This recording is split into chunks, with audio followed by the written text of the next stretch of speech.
Hello mga kayanggaw! Ako po si Sharon. Ako po si Miss Pinky. And ako naman po si JJ. And welcome po sa Dear Esperanza YouTube channel. Ang kwento naman po natin ngayong araw ay pinamagatang babaeng maglalako na napunta sa lihim ng baryo ng Aswang. Sana po ma-enjoy niyo yung kwento.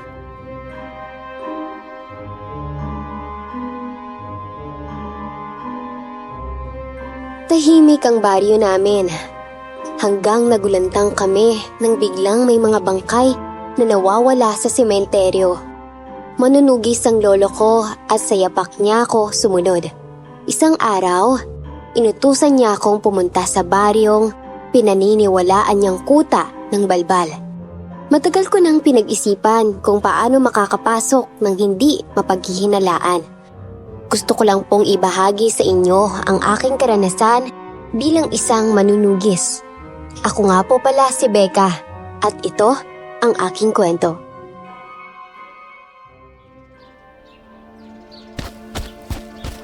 Tulong! Maawa naman po kayo! Tulungan ninyo ako! Pagod na po ako. Nauuhaw ako at gutom na gutom. Ano nangyari sa'yo? Bakit may dugo sa katawan mo? Naku po, ginahasa ka ba? Taga saan ka? Ay, Kapitan! Parang baliw ata ang babaeng yan. Tingnan mo naman ang itsura. Halata namang hindi marunong maglinis ng sarili. May dala siyang bande na may lamang pagkain. Sigurado ako'y naglalako siya. Tama po kayo.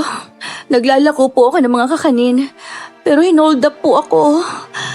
Tangka po akong gahasain. Nang hold up sa akin. Dila na nila ako sa kagubatan pero nakatakas po ako. Maglalako ka?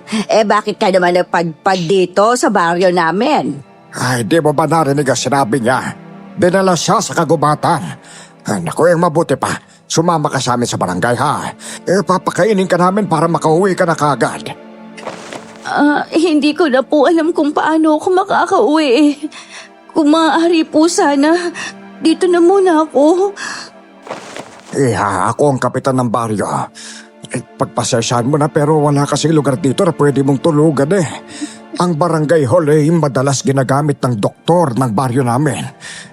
Bibigyan na lang kita ng pamasahe para makauwi ka, ha?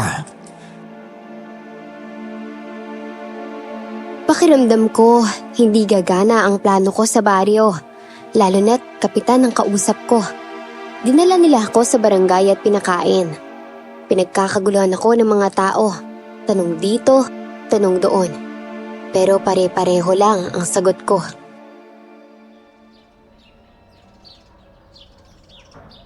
Ito nga pala ang 300 niya. Kumalis ka na sa barangay hall na ito dahil parating na si Doc Greg. Magsisimula ng panggagamot niya sa mga taong may sakit. Hindi natin siya pwedeng abalahin. Salamat po ha. Pero saan po ang sakayan? Doon sa dulo. Dumiretso ka lang dyan sa paglalakad tapos magpahatid ka palabas ng baryo. Opo, maraming salamat po talaga, Kapitan. Ang bait-bait po ninyo sa akin. Walang anuman yun, Liha. Habang naglalakad ako, nagmamakaawa ako sa mga taong nakakasalubong ko na patulugin man lang ako sa bahay nila. Pero ni isa, walang gustong tumulong. Hanggang sa may nakasalubong akong babae na may kasamang bata. Nagkunwari akong nahihilo at bigla akong natumba sa harapan niya.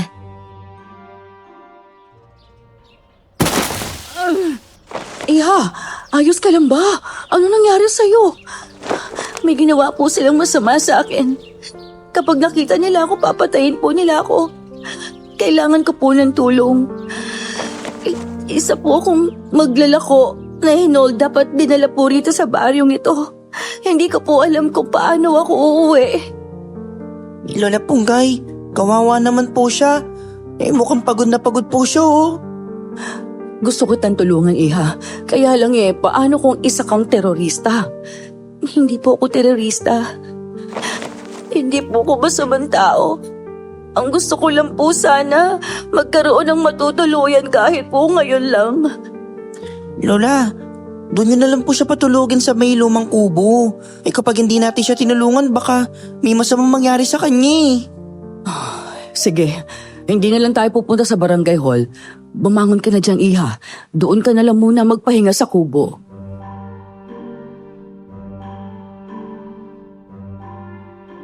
Inalalayan nila ako papunta sa lumang kubo na tinutukoy nila. Kailangan kong magpanggap para mas lalo silang maawa at para bigyan nila ako ng pagkakataong tumira sa baryo.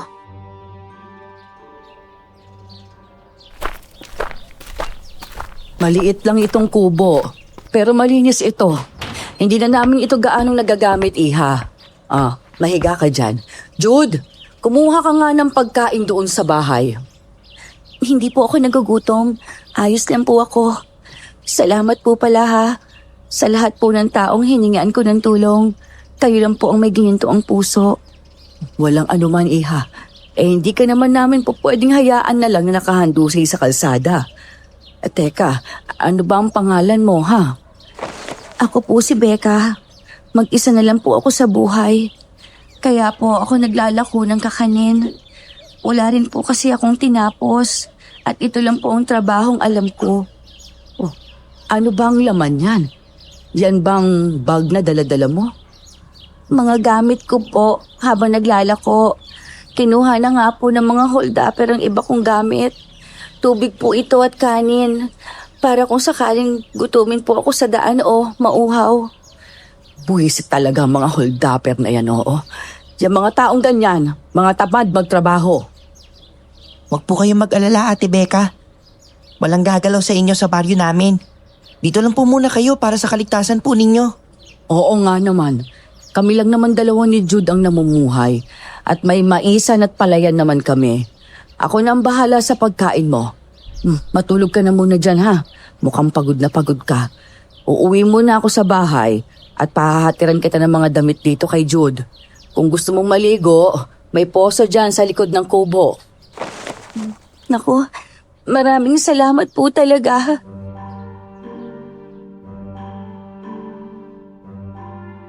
Nakaligo ako at nakapagpalit. Tagumpay ang plano ko. Pero pagsapit ng gabi, nag-iba ang baryo. Tahimik, mabigat ang hangin. Habang nakahiga, may narinig akong ngumunguya sa likod ng kubo.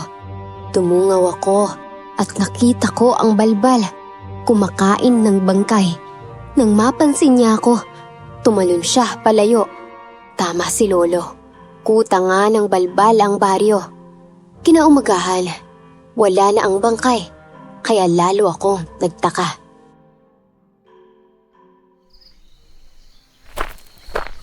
Ate Becca, ano pong hinahanap po dyan? Ano kasi, Jude? Alam mo ba, kagabi, may narinig ako rito na parang may ngumunguya. Ganun po ba? May dala nga po pala akong pagkain dito. Baka nagugutom po kayo. Nagluto po si Lola ng adobong manok. Masarap po yung magluto. Sige, titigwan ko yan. Jude, maaari ka bang magkwento kung gaano kaganda ang baryo ninyo? Di po maganda ang baryo namin. May nakakatakot po kasing nangyayari dito eh. Alam niyo po ba tuwing gabi, may humuhukay ng bangkay sa sementeryo? Kaya nga po ginagawa ni Doc Greg ang lahat para sana wala na pong mamatay. Ano naman yung mga humuhukay sa sementeryo? Yun pong hindi ko alam. Basta ang sabi po nila, may nilalang daw pong gumagala sa gabi dito sa baryo.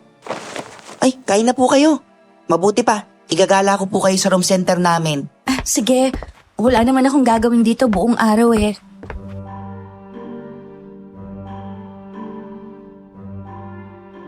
Pagkatapos kong kumain, dinala ako ni Jude sa barangay hall at sa center. Wala si Ate Punggay noong oras na yon dahil nagtungo raw siya sa bukid. Nagulat naman ang kapitan ng baryo nang makita niya ako.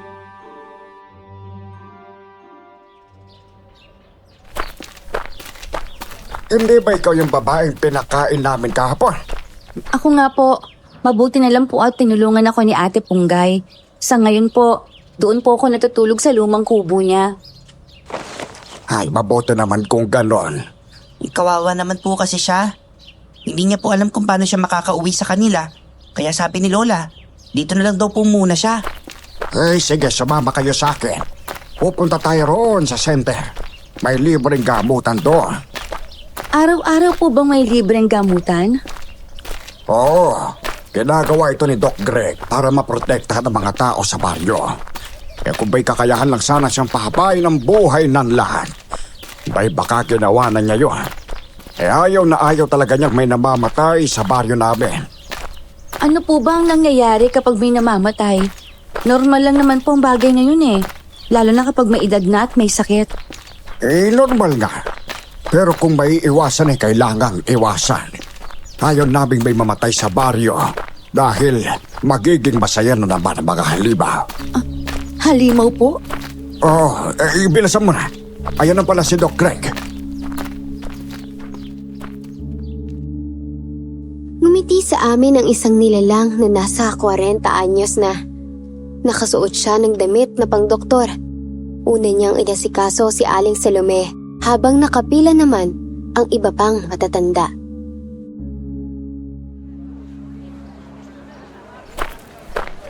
Ay, Doc, kumusta naman po ang tibok ng puso ko? Maayos naman po ba? Opo. Huwag po kayong mag-alala. Hindi na po bumalik yung sakit po ninyo. Basta po lagi nyo lang inumin yung mga gamot at saka mga bitamin ang ibinibigay ko sa inyo. Doc, dito ka na lang po mag-almusal sa center ha. May pinaluto akong masarap na pagkain doon. Naku, ayos po yan. Sige ho. Ay, tapos na po ba ako, Doc? Opo. Ang susunod na pasyente naman po ang titignan ko. Iha, hindi ba ikaw yung babaeng nandito rin kahapon? Kapitan, akala ko po ba'y umalis na siya?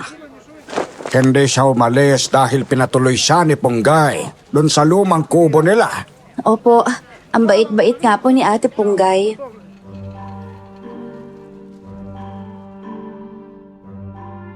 Habang nag-uusap sila, napansin kong may mga pasyenteng nakadextrose doon sa center. May 3 pasyente na sa tingin ko ay may malubhang sakit. Mabait naman kausap ang mga tao sa baryo. Pero nararamdaman kong sila yung mga taong hindi basta-basta makukunan ng impormasyon. Hindi ko alam kung dahil ba yon sa takot. Ate, bakit po nakatulala na naman kayo habang nakatingin sa mga taong yan? Kaya po sila pina-admit ng doktor dito para mabantayan ang kalusugan nila. Baka naman naninibago lang si Becca. Ngayon ka lang ba nakakita ng center na parang ospital? Alam mo bang kompleto kami dito? Dito sa baryo namin, pwedeng mag-opera si Doc Greg. May lisensya siya at may mga gamit na ibinibigay ang taga-syudad para sa aming lahat. Ganun po ba? Ang galing naman po ng baryo ninyo. Ayun nga lang, kapag may namamatay, nasa panganib din ang baryo. Bakit naman po? Naku Salome, baka kung ano-ano naman na may kwento mo riyan ha. Basta ito ang tandaan mo, Becca. Nawawala ang mga bangkay. Saan naman po napupunta ang mga bangkay? Aling Salome, Mang George. Halina muna po kayo. May ibibigay akong gamot sa inyo. Naputol ang usapan namin dahil nagmamadaling lumapit ang 2 matanda sa kinaroroonan ng doktor. Hinila ako ni Jude papasok sa center. Napansin ko ang nakasabit na papel sa dingding. Parang listahan. Kaagad kong binasa kung ano ang nakasulat doon.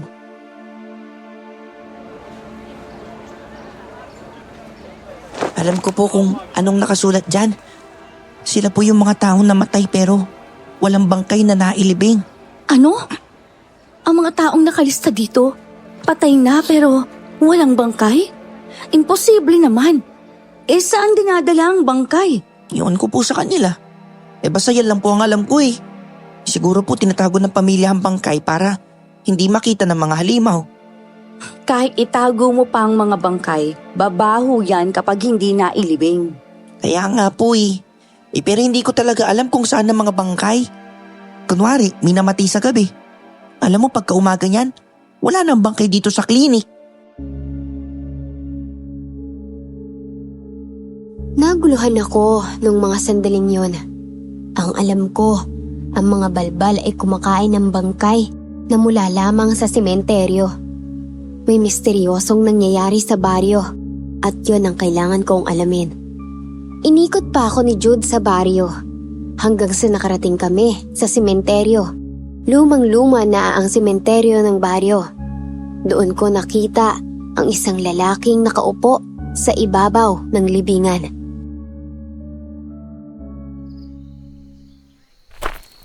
Jude, sino naman ang lalaking yan?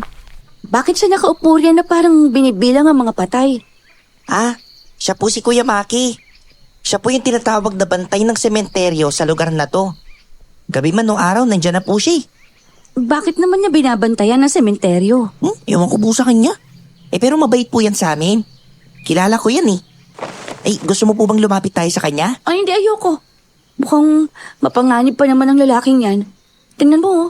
Ang seryoso ng itsura niya habang nakatingin sa atin. Ganyan lang po talaga siya. Pero mabait po yan.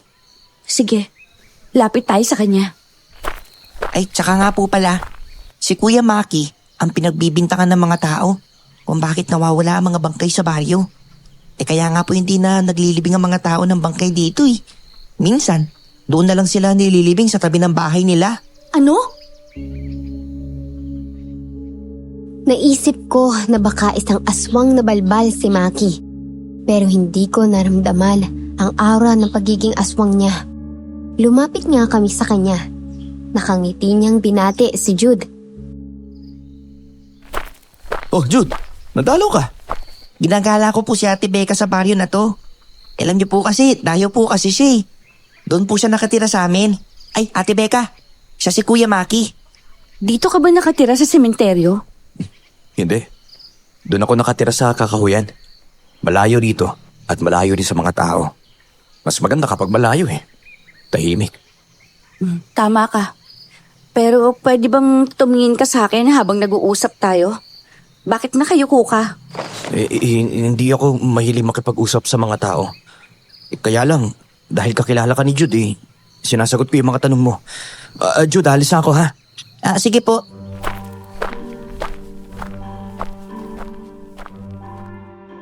Pagkatapos kong makilala si Maki, kaagad na kaming umuwi sa bahay. Nagkataon namang kararating lang din ni Ate Punggay mula sa bukid. May dala siyang mga gulay para sa amin.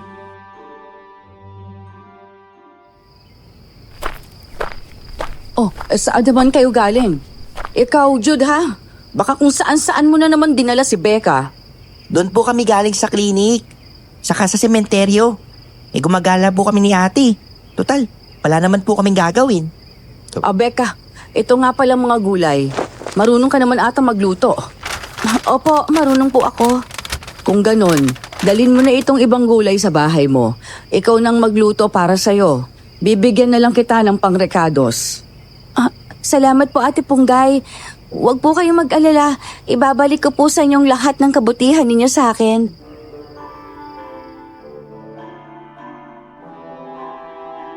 Ngumiti si Ate Punggay at inabot sa akin ng mga gulay. Hanggang sumapit ang gabi, hinayaan ni Ate Punggay na matulog si Jude kasama ko. Wala akong balak matulog dahil gusto kong pumunta sa sementeryo para manmanan si Maki. Tamang-tama dahil maliwanag ang buwan. Kapag ganon ang langit, lumalabas ang mga aswang.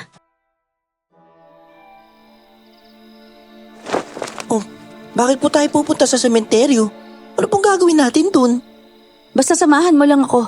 Tara na kasi. Naku po, kapag lalaman to ni Lola, magagalit po siya. Bawal po kasi ako lumabas sa gabi. Babalik din naman tayo kaagad. Sige po. Basta po babalik tayo kaagad. Habang naglalakad kami, bakas ang takot sa mukha ni Jude. Kaya hinawakan ko siya sa kamay. Naisipan ko siyang tanungin tungkol sa mga magulang niya para mawala ang takot niya. Nasaan ba ang nanay at tatay mo? Bakit lola mo ang nag-aalaga sa'yo? Yung nanay ko po, namatay na noong isinilang daw po ako. Yung tatay ko naman po, Nandito lang din sa baryo. Ayaw niya akong makasama. Ni wala nga nakakaalam na anak niya ako eh. Pero sabi ni Lola sa akin na siya po yung tatay ko. Hindi ka man lang ba nilalapitan ng sinasabi mong tatay? Hindi po eh. Kapag nakikita niya po ako, umaasta siyang hindi niya ako kilala. Masasaktan po ako nun. Pero wala po akong magawa eh. Mataas na po kasi ang narating niya. Ipakita mo na lang sa tatay mo na mapapalaki ka ng lola mo ng maayos. May mga ganyan talagang magulang, Jude. Alam mo, nalulungkot ako para sa'yo. Bakit ka pa niya naging anak kung ganyan ka rin pala niya tatratuhin? Pero alam mo bang, alam ko ang sikreto ng tatay ko? Hindi ko nga lang sasabihin kung ano. Yung tatay ko kasi medyo may edad na eh. Kasing edad lang po ng lola ko. Ano? Opo. Sabi nga po ni Lola, ayaw na ayaw niya talaga sa tatay ko para sa nanay ko. Kasi kaidaran na raw niya ang tatay ko eh. Pero wala rin daw siyang magawa. Nabuntis na raw kasi ang nanay ko sa akin. Habang nag-uusap kami, di namin namalayang nasa sementeryo na pala kami. Doon, nakita namin si Maki. Nagtago kami agad nang lumingon siya sa direksyon namin. Tapos sinundan siya hanggang sa pinakadulo. Pero hindi ko inaasahan ang sumunod. Nagbago si Maki. Naging halimaw siya, isang puting nilalang at biglang tumalon papunta sa matataas na puno. Jude, nakita mo yon? Si Maki, naging maputing nilalang. Opo, nakita ko po. Isa rin siyang halimaw. Ang tanong, bakit siya nananatili rito sa sementeryo? Yun ang di ko po alam. Pero wag niyo po ipagkalat sa baryong nakita natin na mabait naman po siya sa akin eh. At naaawa po ako sa kanya. Mas lalo lang po siyang pag-uusapan ng mga tao. Hindi naman po siya masama. Alam mo na ba ang totoong pagkatao niya, Jude? Opo, dahil kaibigan ko po siya. Dali-dali kaming umalis sa sementeryo ng gabing yun. Magulo ang isip ko. Marami akong gustong itanong kay Jude, pero hindi na umimik ang bata. Iniisip ko rin kung anong uri ng aswang si Maki, dahil sa buong buhay ko. Ngayon lang ako nakakita ng puting aswang. Pagdating namin sa bahay, sinalubong agad kami ni Ate Punggay. Galit siya sa amin dahil umalis kami nang walang paalam. Saan ba kayo nanggaling, ha? Bakit kayo umalis nang hindi nagpapaalam? Oh, ikaw ha, Jude? Hindi ba pinagsabihan na kitang huwag mong ilalabas si Becca, lalo na sa gabi? Hindi ko naman po siya nilabas. Siya po yung nag-iha sa akin eh. Kahit sinabi ko po na magagalit kayo eh, pinilit niya pa rin po ako. Nakakaya naman po kung hindi ko po siya sasamahan. Ate Punggay, wala pong kasalanan si Jude. Ako po talagang nag-aya sa kanya. Pasensya na po. Gusto ko lang naman po kasing magpahangin. Huwag na ninyong uulitin na nangyari ha, Becca. Napakadelikado na sa gabi. Baka kung ano pang makita nyo ran eh. O kaya may masamang mangyari sa inyo. Hindi ko mapapatawad ang sarili ko. Opo, hindi na po kami lalabas ulit ni Jude. Ang mabuti pa, sumama ka na muna sa akin sa bahay. Doon ka na matulog. Huwag dito sa kubo mo. Tumango ako sa kanya at sumunod sa likuran niya. Habang nasa sala kami at naghahanda si Ate Punggay ng matutulugan namin, kinausap ko si Jude tungkol kay Maki.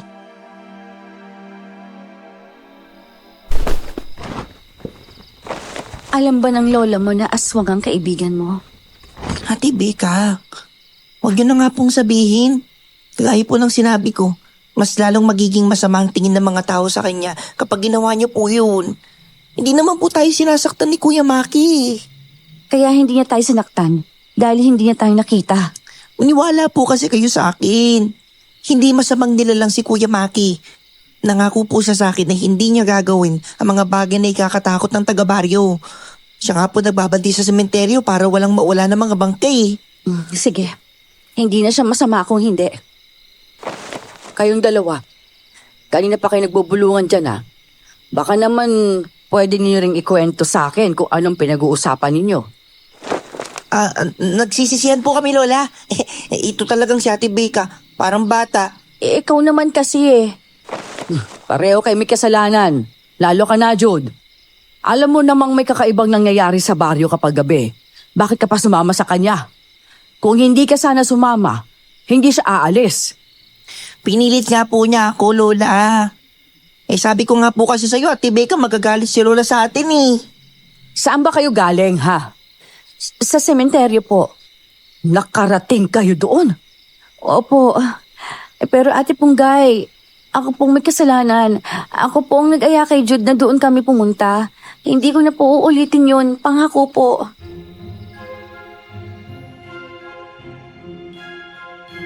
Sandaling hindi nakaimik si Ate Punggay. Inuna niyang patulugin ang apo niya. Saka niya ako kinausap ng seryoso tungkol sa baryo.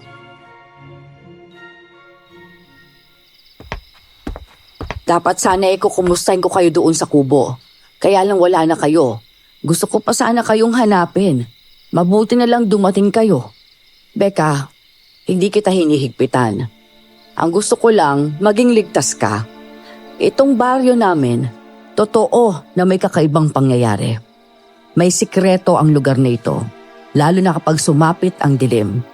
Binabalaan kita. Hindi mo kakayanin kapag nalaman mo. Handa naman po akong malaman ang totoo.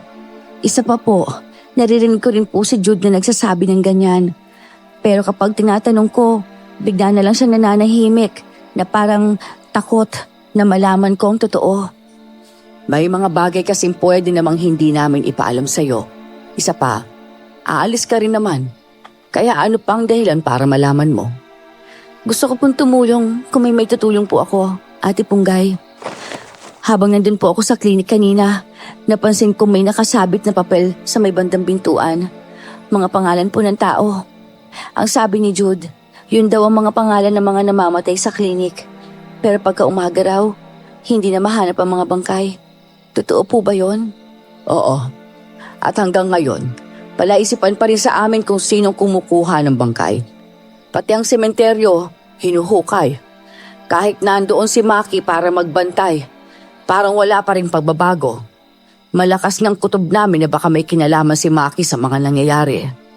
Paano naman po ninyo nasabing may kinalaman siya? Dahil siya lang naman ang malapit doon. Habang nag-uusap kami, may nalanghap akong malansang amoy. Parang patay na hayop. Inikot ko ang tingin ko sa buong bahay ni na Ate Punggay. Malinis naman, kaya sigurado akong hindi sa loob ng bahay nang galing ang mabahong amoy. Bakit, Becca? Naaamoy niyo po bang naaamoy ko? Para pong may malansa. Hindi ko maintindihan. Meron nga. Pero wag mo nalang pansinin. Baka patay na hayop lang. Ang mabuti pa ay magpahinga ka na. Ate Punggay, sabihin niyo naman po sa akin ang lahat. Ano po ba talagang sikreto ng baryo nito? Ano po bang meron dito? Mas mabuti nang wag ka nalang magtanong. Wala ka rin namang maitutulong. Baka matakot ka lang. Ito na ang huling beses na magtatanong ka pa, ha? Natatakot akong baka may makarinig sa pagiging interesado mo sa mga nangyayari at paalisin ka nila.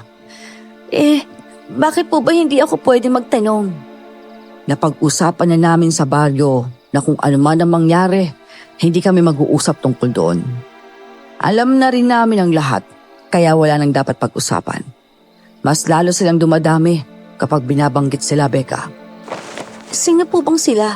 Naguguluhan na po ako. Magpahinga ka na. Sana lang yung walang nakakita sa inyo kanina. Ano po bang mangyayari kung sakaling may makakita sa amin? Mapapahamak ka. Habang nag-uusap kami, may kumatok sa pintuan. Sabay kaming napalingon ni Ate Punggay doon. Nagtataka ako kung paano siya nagkaroon ng bisita sa ganoong oras. Dali-daling binuksan ni Ate Punggay ang pintuan at isang lalaking mataba ang bumugad sa amin. Bigla akong natigilan dahil minsan ko na siyang nakita.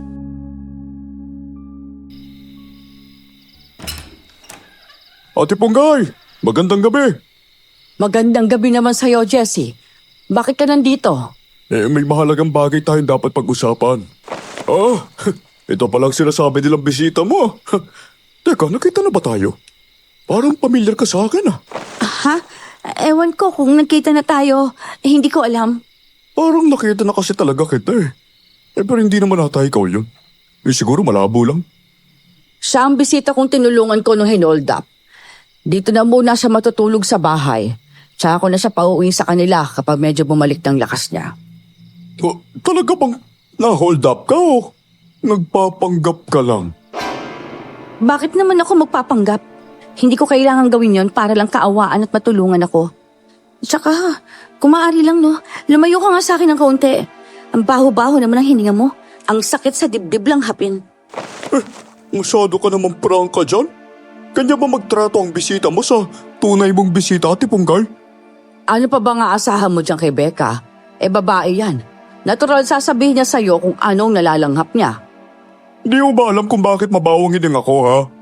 Hindi kasi ako nagtututbrush. Ay, halika na nga sa labas, Jessie. Ay, Becca, may kailangan lang kaming pag-usapan.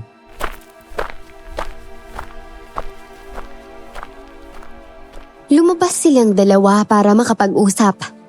Ang mabaho at malansang naamoy ko kanina ay galing kay Jessie. Alam kong isa siyang aswang na balbal dahil minsan na rin kaming naglaban. Isa rin yon sa mga dahilan kung bakit ako nakarating sa baryo. Pagkalingon ko sa kwarto ni Jude, nakita kong nakatayo ang bata at nakangiti habang nakaharap sa akin. Ate Becca, halika na. Matulog na tayong dalawa. Jude, akala ko ba tulog ka na? Matanong nga kita. Kaano-ano ng lola mong lalaking yon? Ah, siya po yung sekretarya ni Dr. Greg. Baka po may mahalaga silang pinag-uusapan tungkol sa medisina kaya siya nandito. Hindi man lang makapaghintay yon hanggang umaga? Basta po, alam ko. Kapag pumupunta si Kuya Jesse dito, madalas may pinag-uusapan sila ni Lola tungkol sa pagmemedisina. Malakas ang kutob ko ng gabing yon. May alam si Ate Punggay tungkol sa pagkatao ni Jessie. At isa yon sa mga lihim niya. Kaya nagdesisyon ako sa kubo na lang matulog. Hinintay kong matapos ang usapan nila. Pero ang tagal niyang pumasok. Kaya ako na ang lumabas para magpaalam. At naabutan ko silang pinag-uusapan ang halimaw na gumagala sa baryo. Jessie, alam mo namang natatakot na akong lumabas sa gabi. Pakisabi nila kay Doc na hindi ko na kayang pinagagawa niya. Alam niya yun. Pero hindi ko maintindihan kung bakit pabalik-balik ka pa rito para lang kausapin ako tungkol sa bagay na yan. Inutusan lang naman niya ako, Ate Punggay eh. Sumusunod lang naman ako sa kanya. Sabi mo sa kanya, tigilan na niya ako. Wala akong kinalaman sa mga nangyayari. Wala po kayong kinalaman sa nangyayari. Yung babaeng yun, hinayaan mo pa talagang tumira sa bahay mo. Ano? Kapag may nangyaring masama sa kanya, ikaw ang sasagot ka nun. Kaya ako nga siya pinagsasabihang huwag lumabas sa gabi. Mali ko bang yayain niya si Jude na mamasyal? Mapapahamak ang babaeng yun kapag pinatagal mo pa siya dito. Anong gusto mo gawin ko? Paalisin ko? Aba, ang sama-sama ko naman kapag ganun. Ako ang pinag-uusapan nila. Kaya tumikhim ako para malaman nilang narinig ko sila. Sabay silang napatingin sa akin. Umiwas naman agad ng tingin si Jessie nang magkasalubong ang mga mata namin. Aalis na ako, Ate Punggay. Yung sinabi ko nga pala sa'yo, ha? Bilin po yun ni Doc. Bukas ng umaga, pumunta po kayo sa klinik dahil may mahalaga raw kayong pag-uusapan. Sige, pupunta ako ron bukas. Alis na ako, Becca, ha? Ay, bang babae ka talaga. Pagdamas sana maging totoo ang hinala kung minsan na tayong nagharap. Umalis ka na nga, Jessie. Ikaw naman tinatakot mo pa si Becca. Hindi naman po ako natatakot sa kanya Alam ko naman po na ang kagaya ni Jessie. Mapagbiro lang na klase ng tao. Pakurot nga ako sa mataba mong pisngi. Aray ko! Ang lakas naman nun Hindi na panggigigil yan sa'yo eh. Pananakit na yan. Alam mo, pag ako gumanti sa'yo, lagot ka talaga sa akin. Jessie naman, sinabi ng tama na eh. Umalis ka na sabi. Umalis si Jessie ng gabing yon. Pero hindi maalis ang tingin niya sa akin habang papalayo siya. Hinawakan ako ni Ate Punggay sa braso at hinila papasok sa loob ng kubo. Magpahinga na tayo. Sino bang taong yun? Bukas na natin pag-usapan dyan tungkol dyan. Tsaka gabi na rin. Magpahinga na tayo. Marami pa akong gagawin bukas. Doon na lang po ako matutulog sa kubo ko. Mukhang ayaw naman ata ng lahat na nandito ako sa inyo eh. Puro ata masasama ang mga tao rito. Kayo lang ang mabuti. Bakit po nila kayo pinagsasabihan tungkol sa akin? Nag-aalala lang naman sila, Becca. Pero bakit po? Mukha po ba akong masama sa tingin ninyo? Sa totoo lang po, Ate Punggay, ramdam ko na may ibang dahilan kung bakit ayaw nilang nandito ako eh. Parang may takot sa kanila na baka may malaman ako. Hindi sila natatakot na may malaman ka, Becca. Ako ang natatakot para sa'yo. Gusto ko lang po malaman kung bakit ganyan kayo kalapit kay Jessie. Kamag-anak niyo po ba siya? Pumunta ka na sa kubo mo. Sasagutin ko lahat ng tanong mo bukas.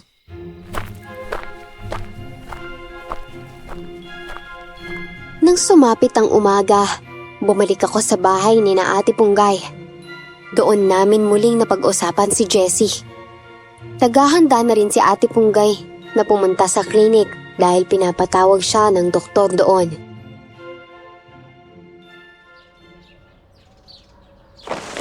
Yang si Jessie, matagal nang nagtatrabaho kay Dr. Greg. Kapag may kailangan ng doktor sa mga tao, siyang inuutusan. Kagaya kagabi, may kailangan si Doc Greg sa akin, kaya pinapunta siya rito.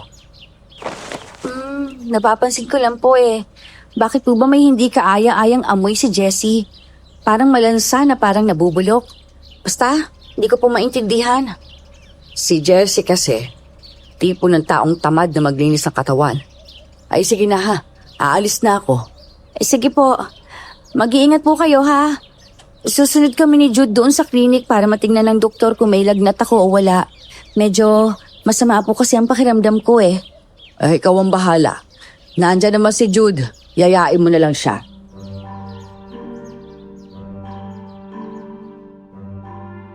Agad siyang umalis, kaya kami na lang ni Jude ang naiwan. Humarap sa akin ang bata at ngumiti. Bakit parang may gumugulo na naman po sa isip nyo? Alam niyo po ba, Ate Becca? Kapag pinapatawag si Lola, ibig sabihin lang yan, may namatay kagabi. Ano? Opo, pero sigurado ako, nawalan na naman ng bangkay. Kahit hindi naman ganun kalala ang sakit ng tao, basta may sakit, bigla na lang po namamatay. Hindi ba sabi ninyo may doktor? Para saan at nandito siya kung hinahayaan niyang mamatay ang mga tao? Basta, yun lang po ang alam ko eh. Parang may mali talaga sa doktor na yun eh. Yung si Jessie, alam ko na kung ano siya. Hindi kaya may kinalaman ng doktor, kaya nawawala mga bangkay. Naku, mabait po yung si Doc Greg. Kaya imposible po yun. Doktor po siya eh. At obligasyon niyang isalba ang buhay ng mga tao. At hindi po yung patayin po sila. Tama ka. Malalaman ko rin ang katotohanan. Kapag tapos ka na mag-almusal, susunod tayo doon sa klinik ha. Apo. Pagdating naman namin sa klinik ng araw na yon, nagkakagulo ng mga tao. Ang pinag-uusapan nila ay ang pagkamatay ng isang matandang lalaki na nakita kong nakadextrose kahapon.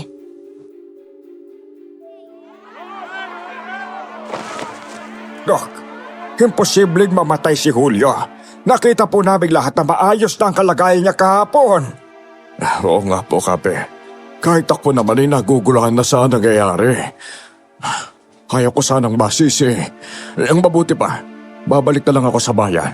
Doon na lang ipagpapatuloy yung pagiging doktor ko. Nahihirapan na talaga ako rito. Paano naman po kami taga-baryo kung aalis po kayo? Alam niyo naman po kailangan kayo ng mga tao dito, di ba? Huwag niyo naman po kaming iwan dahil lang sa hindi pagkakaintindihan.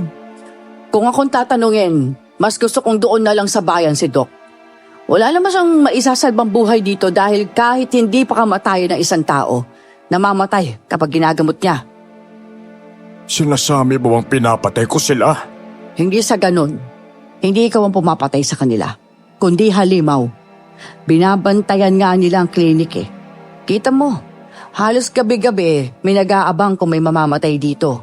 At kung walang mamamatay, kusa nilang papatayin. Kami mga matatanda, wala namang kakayahang bumaba sa bayan. Kailangan namin ng doktor. Kung kayo, hindi nyo kailangan si Doc Greg, edi huwag kayo magpatingin sa kanya. Doon kayo sa bayan. Ay Doc, kapag po umalis kayo, paano naman kaming matatanda? Hindi ba't nangako ka sa aming hindi mo iiwan ang baryo? Opo, nangako nga po ako.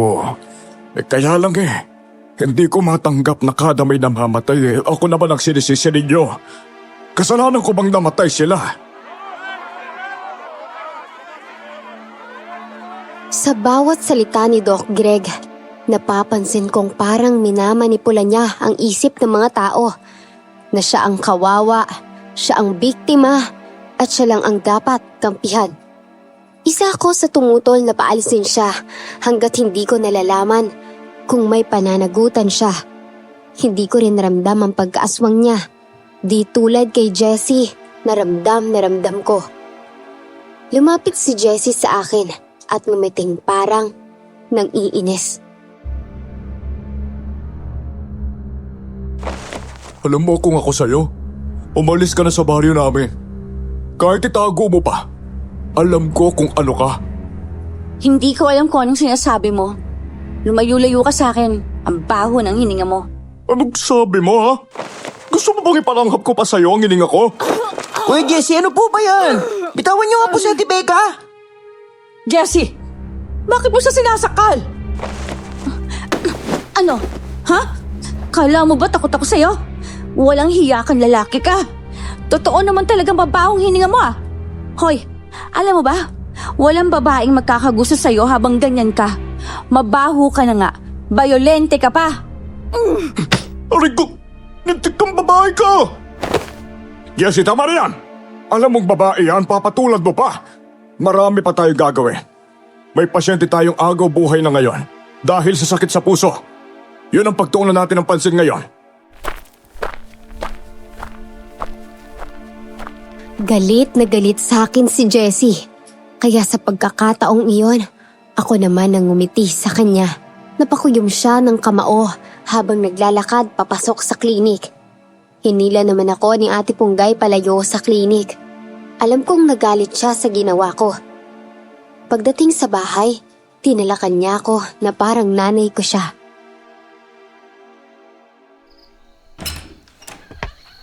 Kapag naiinis ka, pigilan mo. Gawin mong lahat para hindi ka makagawa ng dahilan na pag-initan ka nila, Becca. Siya naman po kasi ang nauna eh. Gumanti lang po ako. Becca, nakikita kong kaya mo lumaban. Hindi ko alam kung totoo bang napadpad ka lang sa baryo na ito dahil hinold up ka. O may iba ka pang dahilan. Gusto ko lang sabihin sa'yo, mag-ingat ka sa bawat salita at kilos mo rito sa baryo. Bakit po ba kayo natatakot? Hindi ako natatakot. May pinoprotektahan lang ako. At ako po ang pinoprotektahan ni Lola. Oo na po, naiintindihan ko. Pasensya na po talaga. Ate Punggay, may gusto akong gawin mamayang gabi. Sana po hayaan po ninyo ako makaalis. Basta't mag-iingat ka lang. Tumango ako sa kanya at humingi ulit ng pasensya. Hanggang sa sumapit ang gabi, naghanda na ako para umalis sa kubo. Balak kong magmanman sa klinik. Doon ako dumaan sa likuran at hindi ko inaasahang makikita ko roon si Doc Greg. Mula sa labas, kita ang isang matandang lalaking pasyente na naghihingalo. Si Doc Greg naman, nakangiti habang nakatingin sa taong yun. Lumapit ako sa kanya at kitang-kita ko ang gulat sa mukha niya ng mga sandaling yun. Ikaw, anong ginagawa mo dito ng 10 oras ng gabi? Gusto ko lang malaman kung bakit hinahayaan mong mamatay ang mga taong may sakit. O namamatay ba talaga sila dahil sa sakit? Baka naman ikaw mismo ang pumapatay sa baryo para maipakain mo sila sa mga aswang na balbal. Hindi ako nagpakahirap mag-aral ng ilang taon sa kolehiyo para lang pumatay ng tao, Becca. Mali ang ginana mo sa akin. May mga bagay lang talaga akong kailangan gawin, kahit labag sa kalooban ko, dahil iyon lang ang makakabuti. Nakita kong nakangiti ka habang pinagmamasdan mo ang taong naghihirap. Wala ka bang gagawin para tulungan siya? Doktor lang ako at hindi ako Diyos. Kung ganon, bakit ka nandito? Ayaw mo naman palang iligtas sila sa kamatayan. Becca, yung mga talagang malapit ng mamatay, hindi ko na sinusubukang iligtas pa yun. Ito lang ang paraan para walang inosenteng mapahamak. Bakit ko pa susubukang buhayin sila kung sa bawat matandang namamatay, may inosenteng mananatiling buhay? Anong ibig mong sabihin? Kapag namatay ang matandang yan ngayong gabi, walang malusog na tao sa baryo ang mamamatay. Kailangang isakripisyo ang buhay niya dahil pinagbantaan ako ni Maki. Ang lalaking nagbabantay sa sementeryo. Ang bawat namamatay dito, siya ang may kagustuhan at hindi ako yon. Ano? Oo, hindi ako ang kalaban ng mga tao. Ginagawa ko lang kung anong makakabuti sa mga inosente, lalo na sa mga batang walang kabuang-buang. Ito lang ang paraan para mailigtas ko sila. Mali ito, Doc Greg. Yung alalay mo, wala akong tiwala sa kanya. Matagal ko nang kakilala si Jessie. At walang mali sa kanya. Meron! Hindi nakaimik si Doc Greg. Napatulala siya habang nakatingin sa lalaking naghihingalo kanina, na ngayon ay wala ng buhay. Bakas sa mukha ni Doc Greg ang pagkabigo at sakit. Nag-iiba-iba ang emosyon niya, kaya ang hirap niyang paratangan kung gusto ba talaga niya ang nangyari o hindi.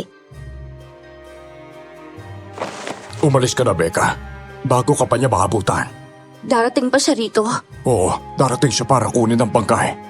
Kung ganun, kailangan ko siyang pigilan. Hindi niya makukuha ang bangkay ng taong yan.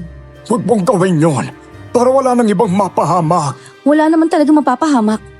Kapag napigilan ko ang taong yun at mawala pa rin ang bangkay na yan, isa lang ang ibig sabihin. Maaaring ang kumukuha ng bangkay ay mismong nasa klinik lang din. Dali-dali akong umalis sa klinik ng gabing yon at nagtungo sa sementeryo. Hindi ko inaasahang makikita ko si Maki. Hinihila ang isang bangkay na kung hindi ako nagkakamali, noong nakaraang gabi lang namatay. Bitiwan mo ang bangkay at akong harapin mo! Wala akong oras para makipaglaban sa iyo, babae. Marami akong kailangan gawin ngayong gabi. O baka naman natatakot kang matalo kita, kaya ayaw mo makipaglaban. Ba't ako matatakot sa'yo? Ano bang kayang ipagmayabang ng babaeng kagaya mo? Marami! Mabilis ko siyang sinalakay.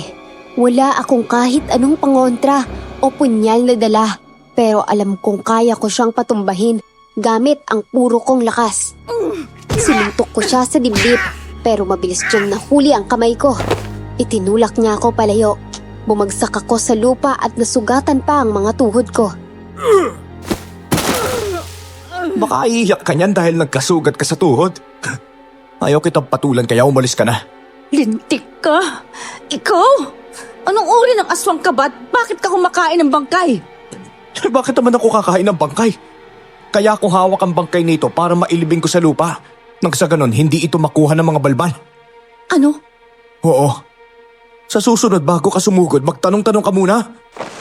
Hindi ako masamang nilalang kagaya ng iniisip mo. Alam ko kung ano ka.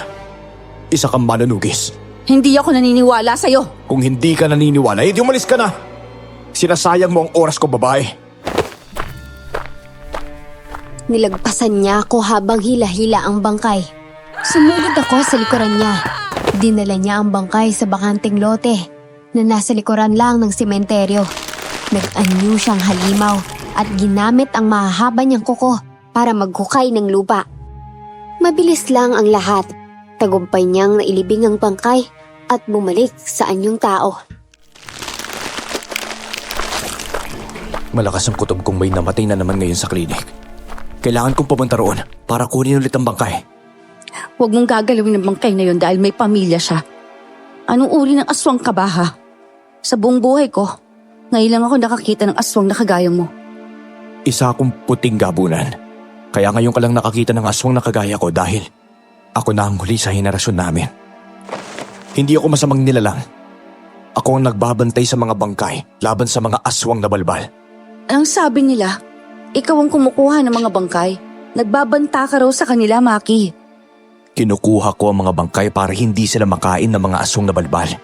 Hindi ako mag-isang gumagawa ng plano kung paano kukunin ang bangkay sa klinik nang hindi namamalayan ng mga balbal. May tumutulong sa akin. Napatunayan kong hindi sila nagsasabi ng totoo tungkol kay Maki. Kung talagang masama siya, dapat sinaktan at pinatay niya na ako. Naguluhan ako ng mga sandaling iyon, kaya mas lalo akong nagkaroon ng interes na malaman kung sino ang punot dulo ng kakaibang pangyayari sa baryo. Nang sumapit ang umaga, nagising ako sa malakas na kalabog ng pintuan ng kubo. Agad akong bumangon para malaman kung ano ang nangyayari. Jude, bakit nandito ka? Sumama po kayo sa akin. Sinasalaki po kayo ng mga taga-baryo si Kuya Maki sa bahay niya. Tara, pumunta tayo ron. Ate Becca, mukhang alam na po nila ang sekreto ng Kuya Maki. Dati po kasi, chismis lang po yun eh. Pero walang nakakakita. Si Aling Salome po kasi, nahuli raw si Kuya Maki na nagpapalitan nyo bilang aswang kagabi. Bandang alas 10. Ano? Bandang alas 10? Saan niya raw nahuli? Basta yan lang po muna ang narinig ko. Doon po natin malalaman mamaya. Nang makarating kami sa harap ng bahay ni Maki, nagkakagulo na ang mga tao. Bawat isa may dalang itak, asin at bawang na pangontra kay Maki. Nakikipag-usap na si Kapitang George sa kanya. Kalmado si Maki habang sinasagot ang mga tanong ng mga tao sa baryo. Naandoon din si Doc Greg at ang alalay niyang si Jessie. Maki, marami nang natatakot sa'yo dahil kumakalat ang balitang may nakakita sa'yo habang nagpapalit anyo bilang aswang. Ang amin lang naman sana'y kung totoo kang isang halimaw, umalis ka na lang sa baryo. Huwag ka naman magasik ng lagim dito sa baryo na kilalakihan mo. Sino naman pong nakakita? Sabihin mo sa akin kung sino, Kapitan. Kaya ba kayo nandito para saktan ako? Hindi kami nandito para saktan ka, kundi para pakiusapan ka. Hanggang ngayon, naguguluhan pa rin kami kung saan ang ibang bangkay na nawawala sa klinik. Alam naming lahat na ikaw ang kumukuha. Bakit ako tinatanong mo tungkol sa mga bangkay na nawawala sa klinik? Bakit hindi mo usisain ng doktor? May kumukuha sa bangkay tuwing gabi. Isang halimaw. At sigurado ako na ikaw yon dahil may nakakita sa'yo. Ako ang nakakita sa'yo na nagpapalit anyo kakagabi. Doon sa may ilog, sinundan kita dahil hindi ko na talaga kayang manatili ka rito. Akala ko kapag nakahanap ako ng ebidensyang ikaw ang aswang ay mapapaalis ka na namin. Tigilan niyo na si Maki. Wala siyang ginagawang masama. Malakas ang kutob kong hindi lang siyang halimaw sa baryo na ito. At sino pa ang kinukutababong halimaw, Punggay? O baka naman may pinagtatakpan ka lang dyan. Wala akong pinagtatakpan, Dok. Ang gusto ko lang, maging patas ang lahat sa mga paratang nila. Hindi lang ito basta paratang. Nakita ko nga mismo na naging aswang siya. Bakit ba? Hindi kayo naniniwala sa akin? Sige, hindi ka namin papalisin. Pero ito ang gusto namin gawin mo. Huwag na huwag ka naglalapit sa sementeryo para malaya naming mailibing ang mga nabayapa.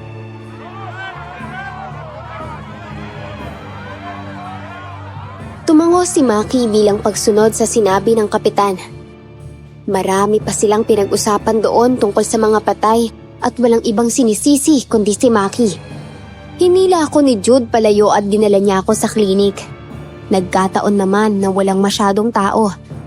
Hindi kami mapapansin dahil ang mga nandun ay nagbabantay lang ng mga pasyente sa loob. Anong gagawin natin dito? May alam po akong sikreto rito.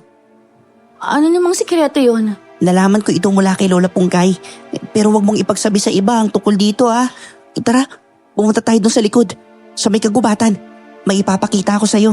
Sige, puntaan natin. Dinala niya ako sa gitna ng kagubatan kung saan may nakita akong hukay. Malalim na hukay at nandoon ang mga bangkay. Ang iba kalansay na. May mga bangkay ding halatang nginat-ngat ng mga hayop. Nandito ang lahat ng bangkay na nawawala. Dito sila tinatapon. Opo, tama po kayo. Alam din po ni Lola ang tungkol dito pero wala po siyang pinagsasabihan. Natatakot din po kasi siya eh. Sa tingin ko, tama ang hinala kung may kinalaman din ng doktor ng baryo sa pangyayaring ito. Baka nga siya pang nagpagawa ng hukay eh. Yung si Jessie, isa siyang aswang na balbal. Naaamoy ko sa katawan niya ang pagkaaswang niya. Marami po talagang mga aswang na balbal sa baryo namin. Yan pong sabi ni Lola. Minsan nga po, may pumapatay para sa kanila eh. At kapag bangkay na at nailibing, doon po nila kinakain ang bangkay. May alam bang lola mo tungkol sa mga balbal? Alam po niya na maraming balbal sa baryo. Nang mga sandaling iyon, nagkaroon din ako ng masamang hinala kay Ate Punggay. Ang hindi ko maintindihan ay kung bakit ipinapakita sa akin ng apo niya ang mga lihim na hindi dapat ibunyag. Matagal ko na pong napapansin na mahilig kayong alamin ang lahat. Kaya ako po kayo dinala dito. Bilin po kasi ni Lola sa akin na kahit anong mangyari, wala ko sasabihin sa'yo eh. Kaya lumalapit si Jess sa lola mo. Dahil may ugnayan siya sa mga balbal. Hindi ko po alam. Kasi kapag may taong dumarating sa bahay, pinapaalis po ako ni Lola para hindi ko marinig yung pinag-uusapan nila eh. Alam ko na kung kanino ako lalapit. Kailangan kong makipagtulungan sa kanya. Naniniwala na akong hindi masama si Maki. Inosente siya. At kaya siya pinapalabas na masama para matakpan ng mga aswang na balbal na yan. Umalis na po tayo dito. Baka po may makakita sa atin. Magsusumbong po sila. Tatapusin ko ito, Jude. Pero po, huwag niyo sasaktan si Dr. Greg ha. Ang alam ko po, mabait po kasi siya eh. Nang araw ding iyon, bumalik ako sa bahay ni Maki nang ako na lang ang mag-isa. Maayos niya akong hinarap. Pinapasok niya ako sa loob ng bahay niya, kaya doon ko siya mas nakilala. Sabihin mo sa akin, ano ba talagang layunin mo sa baryong ito? Totoo bang gusto mo lang mailigtas sa mga bangkay sa mga aswang na balbal? Tapos ano pa? Yun lang ang gusto ko. Sinusubukan ko silang pigilan na makakain na bangkay. Pero mukhang hindi ako nagtatagumpay. Gumagawa sila ng paraan para makakain ng bangkay nang hindi sila kumukuha sa sementeryo. Gusto kong malaman ang kakayahan mo at kalakasan mo. Gusto kong makipagtulungan sa'yo. Kaya ako nandito sa baryong ito para mapatay ang mga aswang na balbal na yan. Malakas ako. Kung tutuusin, kaya kong maging aswang kahit terikang araw. Yung mga tao kanina, kung gugustuhin kong lapain sila at patayin, magagawa ko. Pero hindi ko ginawa dahil hindi ko gawain yon. Kumakain ako ng tao pero isang beses lang sa isang taon. Ang kinakain ko lang ay masasamang tao at hindi ako pumapatay ng inosente. Kumakain ka ba ng aswang na balbal? Hindi ako kumakain ng kapwa ko aswang. Nalalapit na ang panahon na kakain ako ng tao. Ngayong buwan, ngayong linggo. May nakilala ka na bang gusto mong kainin? Wala pa. Kung tutuusin, kaya ko namang pigilan ng sarili ko kung gugustuhin ko eh. Matagal ko nang gustong salakayin ng klinik pero hindi ko magawa. Dahil may mga pasyente roon. Maaari silang madamay at mapahamak. May pinagbibintangan ka na ba na aswang na balbal dito? Bawat aswang ay may kakayahang itago ang pagkakakilanlan gamit ang anting-anting o itim na bertud. Hindi ko alam kung sino ba talaga ang may pakana ng lahat. Ang doktor, ang alalay niya. O pwede rin naman silang dalawa. May masama rin akong kutob sa doktor na yun eh. Pakiramdam ko, minamanipula niya ang mga tao para magalit sa'yo at para siyang magmukhang kawawa. Imposibleng hindi niya alam na aswang na balbal ang alalay niya. Alam mo rin yun? Oo, dati ko na siyang nakaharap. Natalo ko siya sa laban, pero hindi ko siya napatay dahil tumakas siya. Malakas din ang kutob ko na may ugnayan si Ate Punggay sa mga aswang na balbal. Tama ka doon. May mga alam nga siya tungkol sa mga aswang na balbal. Kung gusto mong malaman ng lahat, magtanong ka sa kanya. Sabihin mo sa kanya na gusto mo ring tumulong para matapos na ang masamang gawain ng mga aswang na yan. Sige, kakausapin ko siya. Mamaya kapag nakauwi na ako. Sa ngayon gusto ko munang manatili dito sa bahay mo buong araw. Marami pa akong gustong malaman sa'yo.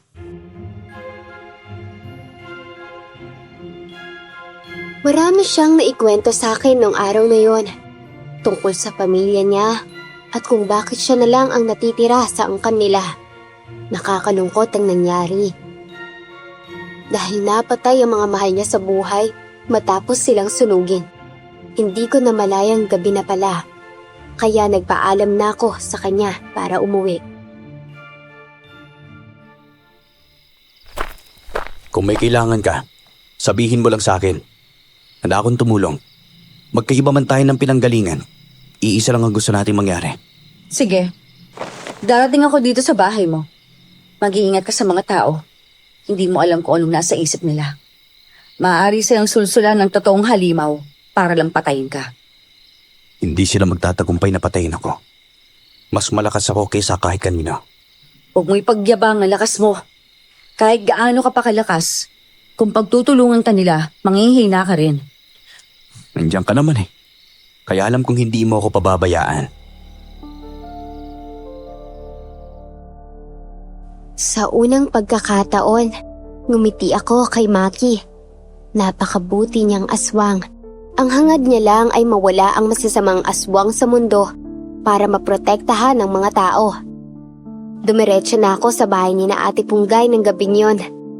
Nadatnan ko si Jude, umiiyak habang sumisiksik sa haligi ng bahay nila. Bakit ka umiiyak? Nasaan si Ate Punggay? Wala po siya. Kinuha po siya ng mga halimaw. Halimaw? Sinong halimaw? Basta po mga halimaw. Kailangan po ninyong iligtas ang lola ko. Oo, ililigtas ko siya. Alam mo ba kung saan nila dinala ang lola mo? Opo, doon po sa pribadong lote sa likuran ng klinik. Wala pong taong pumupunta roon. Kaya sigurado ako, doon nila dinala ang lola ko. Sumama ka muna sa akin sa kubo. Kukunin ko lang ang mga gamit ko ron. Ito na ata matagal kong hinihintay. Bilisan niyo po para maabutan niyo pa po siyang buhay. Kinuha ko muna sa loob ng bag ko ang patalim at pangontrang baon ko simula nang dumating ako sa lugar. Halos hindi makapaniwala si Jude nang makita niyang may dala akong buntot pagi at mga takip ng boteng niyupi. Para po sana mga takip ng boteng yan. Para ito sa aswang na balbal. Takot sila sa may ingay, kaya mas madali ko sila matatalo. Ganon po ba? Gusto mo bang sumama sa akin? Naku, wag na lang po Ate Becca. Eh ano po kaya kung hindi na lang po kayo aalis? Baka po may masamang mangyari po sa inyo Paano naman ang lola mo kung hindi ko siya maililigtas? Sa tingin niyo po ba, kaya ninyong talunin ng mga halimaw na kumuha sa kanya? Susubukan ko, Jude. Okay lang naman kung sasama ka sa akin. Hindi naman kita pababayaan. Kaya lang po kasi natatakot ako sa mga nilalang na yun. Magpapaiwan na lang po ako. O sige, kailangan ko na umalis. Mag-iingat ka dito ha. Isara mo na mabuti ang bahay ninyo at wag na wag kang lalabas kung hindi kami ni Ate Punggay ang tatawag sa'yo. Naintindihan mo? Opo. Pinuntahan ko ang sinasabi ni Jude na gubat sa likod ng klinik. Tahimik ang paligid. Wala na isang bakas ng aswang. Biglang umihip ang malakas na hangin at naamoy ko ang malansa at mabahong amoy. Halos masuka ako. Alam ko na hindi nag-iisa ang aswang na balbal sa paligid. Biglang lumitaw ang mga aswang na balbal at pinalibutan nila ako. Maya-maya, nagpakita si Jessie. Hawak nila si Ate Punggay. Sinabi ko na nga bang darating ka para iligtas siya Pakawalan mo si Ate Punggay. Kung gusto mo makipaglaban, ako ang harapin mo. Hanggang kailan ka ba magiging mahina? Hindi ba noong unang laban natin, gumamit ka rin ng bata bilang panangga laban sa akin? Iba na yon. At iba na ngayon. Alam kong hindi mo hahayaang mamatay si Punggay dahil sa'yo. Ano bang gusto ninyong mangyari?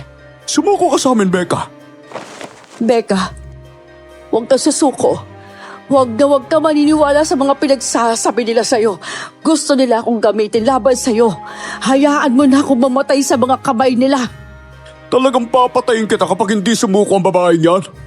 Ikaw isa ka rin kandang sa mga gawain namin eh.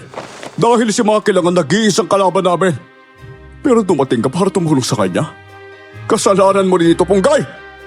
Pinapasok mo siya sa baryo at hinayaan manatili kahit alam mong isa siyang manunugis.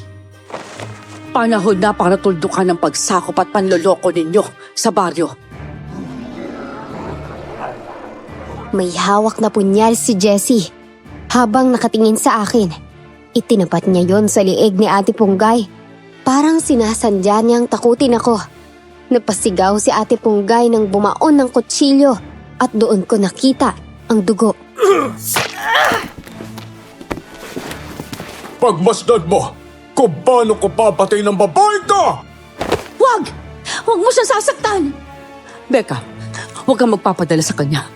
Hindi niya ako kayang patayin. Tama na, Jessie! Itatara ko ang buong punyal na ito sa leg mo kapag nagsalita ka pa!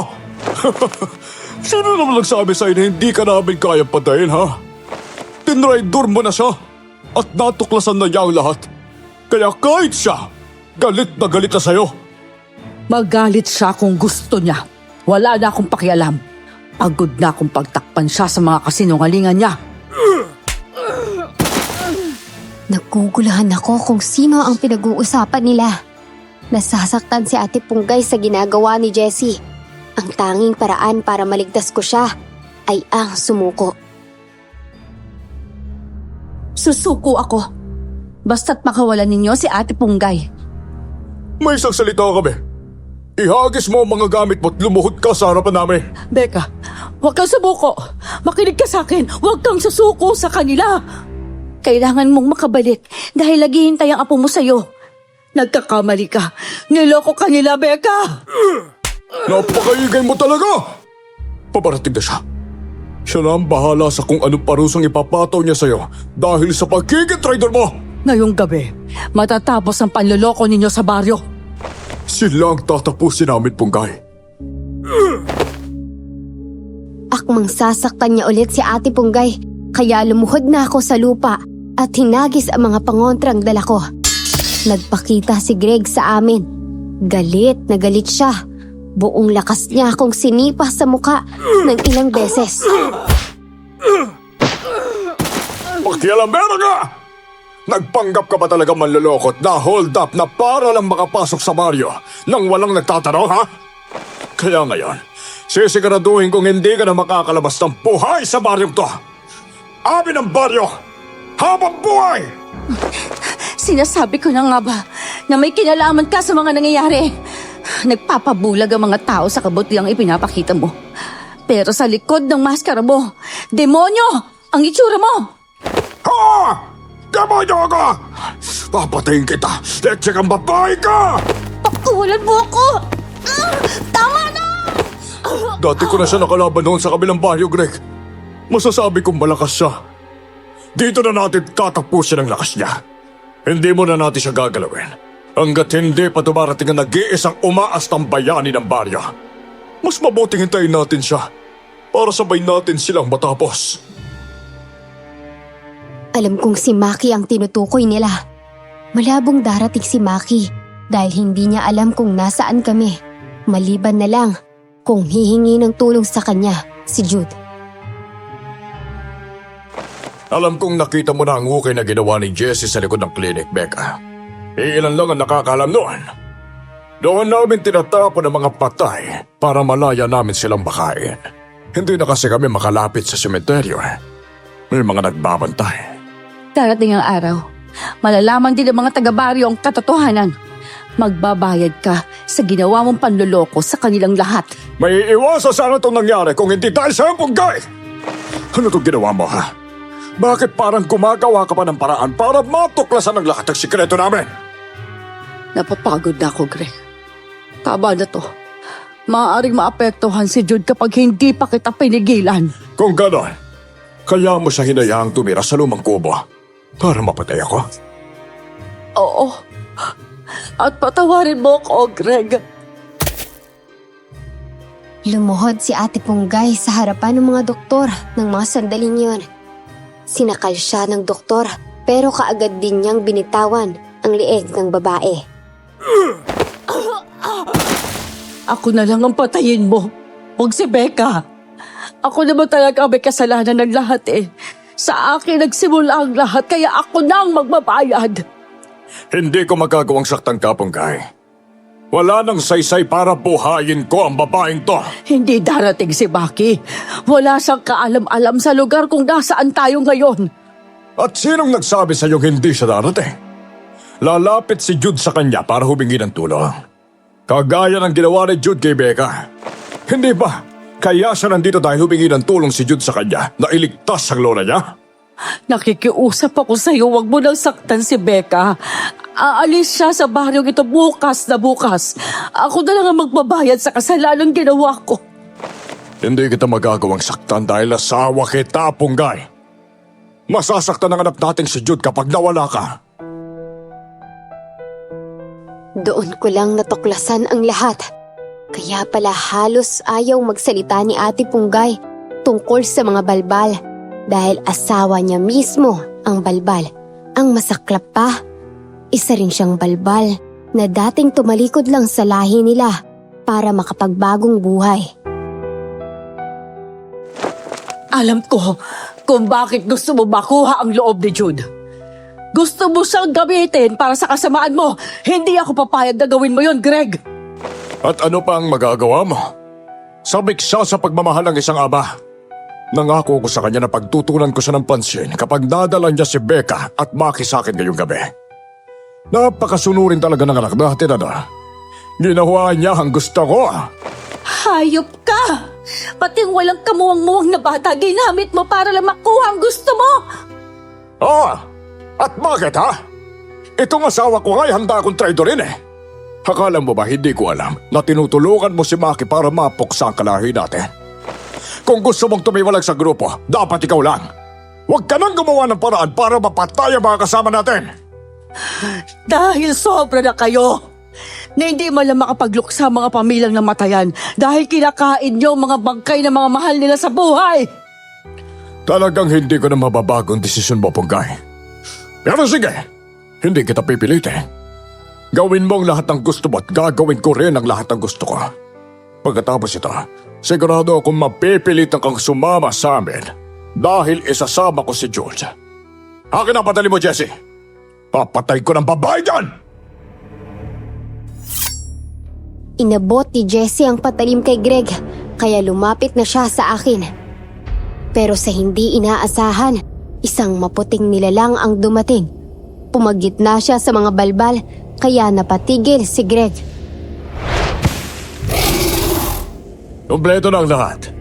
Handa na akong pumatay ng isang manunugis at isang puting gabunan. Sa tingin mo ba, nandito ako para magpapatay lang sa'yo? Nandito ako para tapusin kayong lahat. Maki, mabuti naman dumating ka. Si Becca, kailangan mo iligtas si Becca. Hindi lang si Becca ang ililigtas ko, pati ikaw. At kung talagang magaling kayong mga aswang, bakit hindi ako ang harapin ninyo? Aswang, laban sa aswang. Masyadong mayabang ang puting gabunan na to. Tignan ko lang kung hindi ka mamamatay kapag sabay-sabay kaming umatake sa'yo. Naghanda na sila para atakihin ang puting gabunan. Si Greg, napalingon sa mga kasamahan niyang umaatake at nakikipaglaban kay Maki. Mabilis akong tumayo at sinipa ang kamay niyang may hawak na kutsilyo. Nabitawan niya ang kutsilyo, kaya agad kong pinulot ang buntot bagi at ang mga takip ng boteng niyupi. Ngayon mo ko harapin, Greg. Hindi mo ako matatalo. Isa ka lang bata sa paningin ko! Ang batang ito ang papatay sa'yo. Kaya humanda ka sa akin. Patayin niyo na ang puting gabunan! Huwag ninyong gagalawin ang asawa ko! Ako na bahala sa babae to! Sa tingin mo naman, mananalo ka laban sa akin? Naghanda ako sa pag-atake niya. Pinatunog ko ang mga takip na boteng tinalian ko na parang kampanilya. Pagkarinig ng mga balbal, bigla nilang tinakpan ang mga tenga nila. Doon sinamantala ni Maki ang pagkakataon para patayin sila. Habang kinakalog ko ang mga takip, tumalon ako papunta kay Greg at paulit-ulit siyang hinampas ng buntot pagi. Napaangal siya sa sakit bago tuluyang nagpalit anyo bilang aswang. Hayop ka, babae ka! Inaral mo pa talagang kailangan namin! Oo naman. Anong akala mo sa akin, ha? Basta na lang ba akong susugod na walang alam? Alam kong kayong mga aswang na balbal. Allergic kayo sa mga maiingay. Kaya gustong-gusto niyong sugurin ang mga patay sa lamayan. Kukunin niyo ang bangkay at papalitan ng katawan ng saging. Hindi ko na talaga kaya ang ingay! Kayanin mo, dahil kung hindi, mamamatay ka sa mga kamay ko! Lumaban kayo ng patas kung gusto niyo ng patayan! Kailan pa ba lumalaban ng patas sa mga aswang, ha? Sinugod ni Maki sila Jessie at ang iba pa nitong mga kasama. Ginamit ni Maki ang kanyang makuko para malagutan sila ng hininga. Nakita kong pasugod din sa kinaroroonan ko ang aswang na si Greg. Kaya nagganda ako para lumaban.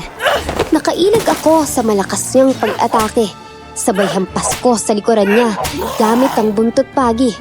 Paggalingon ko, nandun si Jude. Bigla niyang tinarak ang punyal sa likod ko.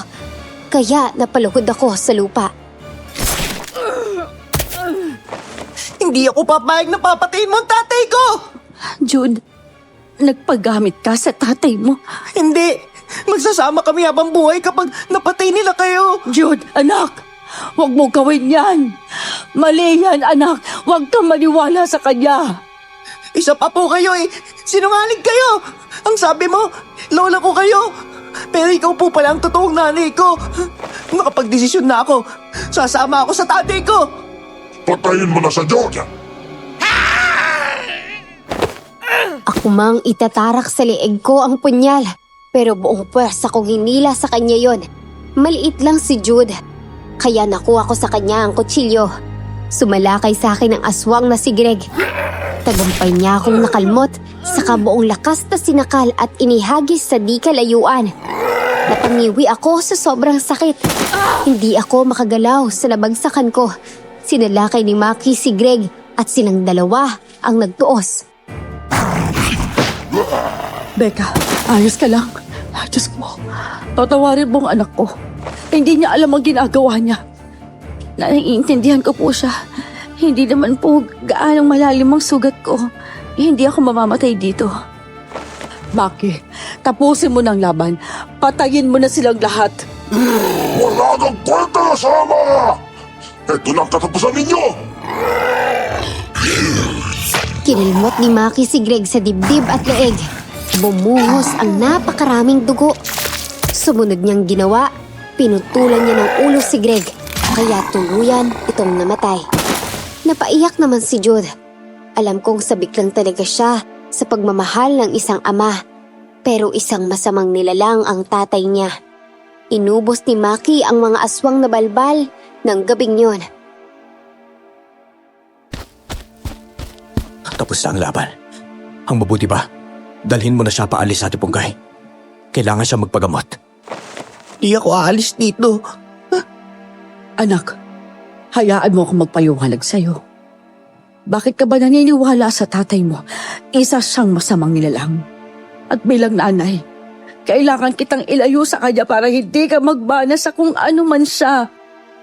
Nangako ka sa akin, Jude. Ang sabi mo, kailanman hindi ka magiging masamang tao. Hindi ko pa rin maintindihan kung bakit mo nagawang saksakin si Becca eh.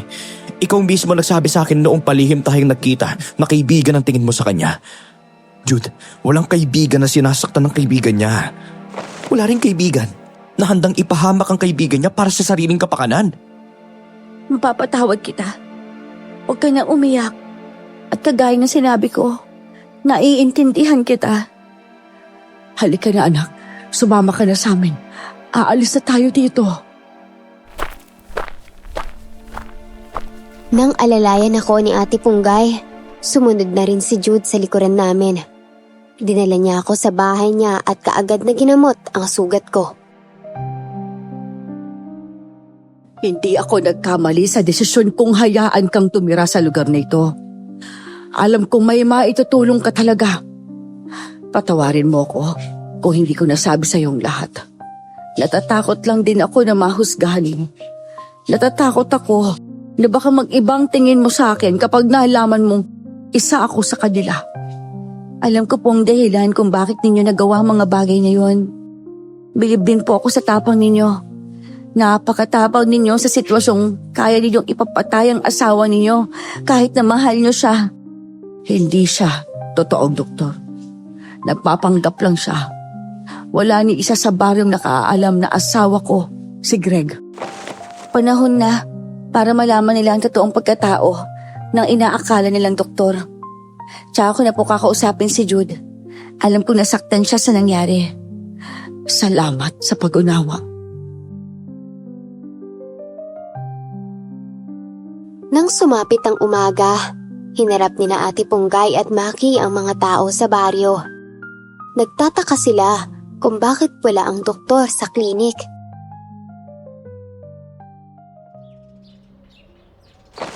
Kailanman hindi na babalik ang doktor ninyo dahil siyang tunay na halimaw.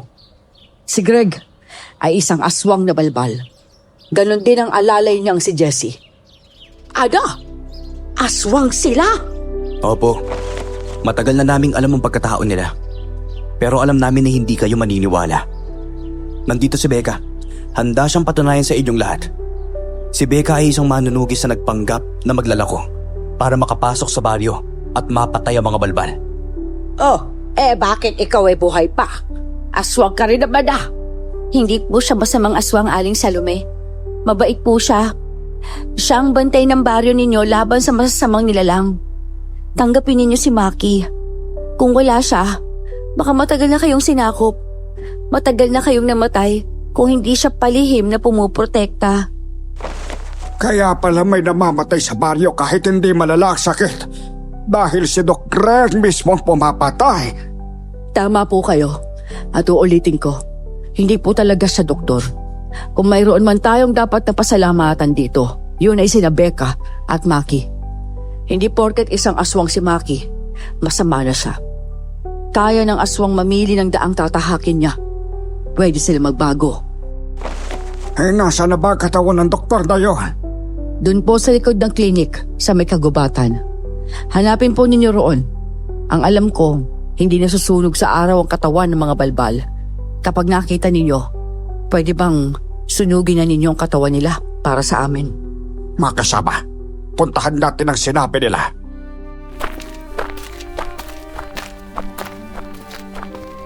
Kaagad silang umalis ng mga sandaling yon. Nang wala na sila, kinausap ko si Maki at nagpasalamat ako sa kanyang pagligtas sa akin. Mabait siyang aswang. Wala nga naman yun, Becca. Kung tutuusin, malaki rin ang naitulong mo sa akin eh. Kung wala ka, baka hindi ko nagawang patayin ng mga aswang na balbal. Ikaw ang nakapatay sa kanila. Kaya ako ang dapat na magpasalamat sa'yo. Kakaiba ka nga sa lahat. Sana may mga aswang pang kagaya ninyo na mas pipiliing maging mabuti kaysa maging masama. Inaasahan ko rin yan, Becca. Maki, anong plano mo? Babalik ka ba ulit sa pagbabantay doon sa sementeryo? Opo, kailangan ko pong gawin yon para mapanatiling payapa ang sementeryo. Hindi lang naman aswang na balbal ang binabantayan ko, kundi ipapang-uri ng aswang. Sige na po, mauna na ako sa inyo. Masaya ako at nakilala kita, Becca. Ako rin. Masaya rin ako nakilala ka. Hanggang sa muli natin pagkikita. O ikaw, Becca, anong plano mo? Plano ko po sanang umuwi na sa amin para maibalita ko kay Lolo na wala na mga aswang na balbal dito. Hindi mo man lang ba kakausapin ang anak ko? Siyempre po, kakausapin ko muna siya. Kailangan malaman niyang siya ang pinakagusto kong kaibigan. Kinuha ko muna ang mga gamit ko sa kubo bago ako dumiretso sa bahay ni Ate Punggay. Nadatnan ko silang mag-ina na nag-uusap. Iyak ng iyak si Jude dahil sa nangyari. Ang sabi niya sa akin, kapag daw po nawala sina Kuya Maki at Ate Becca, isasama na raw po niya ako. Inuuto ka lang niya dahil alam niyang gusto mo siyang makasama. Tama nang iyak ka. Tsaka nga pala, magpapaalam na si Becca sa'yo. Aalis na siya sa baryo natin. Kailan naman po siya aalis? Ngayon na ako aalis, Jude. Gusto ko sana magpaalam sa'yo. Alam mo ba na masaya akong naging kaibigan kita? Pasensya na talaga sa nangyari kung kinailangan naming patayin ang tatay mo. Alam mo, hindi rin namin gusto yun eh. Kaya lang, kailangan. Hindi po ba talaga kayo galit sa akin? Hindi. Ligtas naman ako. Kaya bakit ako magagalit? Kaibigan kita. Kaya naiintindihan kita. Sorry po talaga, Ate Becca. Sorry po. Bigla niya akong niyakap. Kaya niyakap ko rin siya at hinalikan sa noo bago umalis. Tahimik at masaya kong nilisan ng baryo. May natulungan naman akong makaligtas sa mga aswang. Sabik kong ibinalita kay Lolo ang lahat. Tuwang-tuwa siya, lalo na nang malaman niyang may mga aswang na tumulong puksain ang balbal. Hanggang ngayon, patuloy pa rin akong tumutugis at ipinagdarasal ko ang mga kaibigan ko roon. Nagkaroon po ako ng asawa't anak at masaya akong buhay. Hanggang dito na lang po ang aking kwento.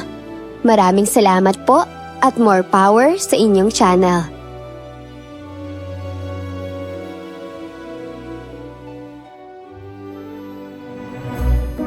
Okay, grabe yung twist dito, no? Akala ko nung una, si Maki talaga yung dapat bantayan kasi nga, aswang siya, di ba? Pero habang tumatagal, parang mas nagiging suspicious na tong si Doc Greg.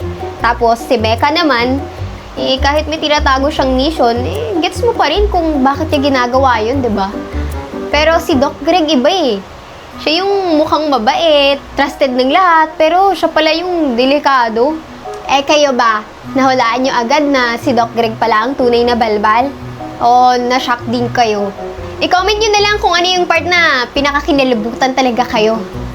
Kung nagustuhan ninyo ang kwentong to, huwag kalimutang mag-like, mag-subscribe, at samahan nyo ulit kami dito sa panibagong kwento dito sa Dear Esperanza.